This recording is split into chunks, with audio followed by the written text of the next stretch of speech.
Without a trust, your family could face unnecessary legal headaches, taxes, and fees. I'm Sarah Siedentopf. I'm an estate planning attorney in Atlanta, Georgia. The first thing that trusts help you avoid is probate. Unnecessary legal headaches.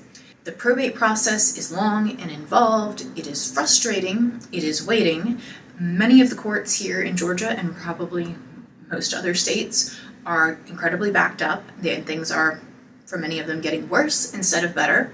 And the process of going through probate takes an absolute minimum of 6 months under Georgia law, but in most cases, a significantly longer period of time, as there are required court filings that need processed, perhaps updates and amendments. And so this can be a long headache. It is confusing. You will almost certainly need to hire an attorney. So you've got legal fees.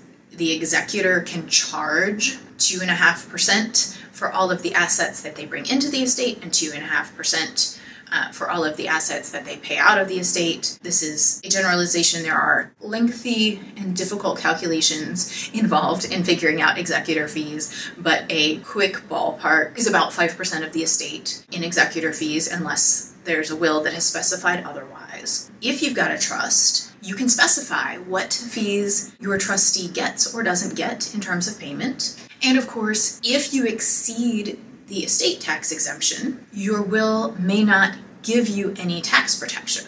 If you are in a situation where there is a possibility that you are going to exceed the estate tax exemption, you often have options. One option for married couples is a special trust that allows the first spouse to pass to essentially save their exemption so that the money under that exemption goes into its own special trust. The spouse has access to it only under certain circumstances if needed, so that we can save it and maintain it and earmark it as this money was held under first spouse's estate tax exemption.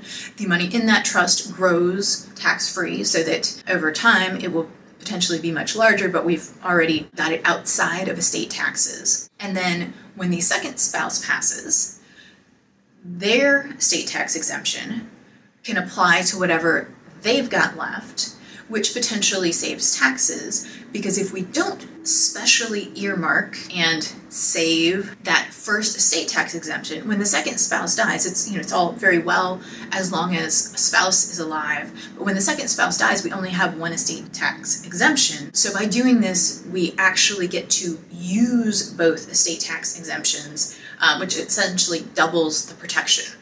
There are obviously many other types of things that can be done to save on estate taxes, which if you rise above the exemption, you're paying about 40% in estate taxes on anything above the exemption. And that exemption does change from year to year. So that's an important part of the calculation, what it is now, what it may be in the future, and where your assets are in terms of growth. But trusts can absolutely save a significant amount in taxes if deployed properly in situations where you are exceeding or expected to exceed that estate tax exemption for an estate.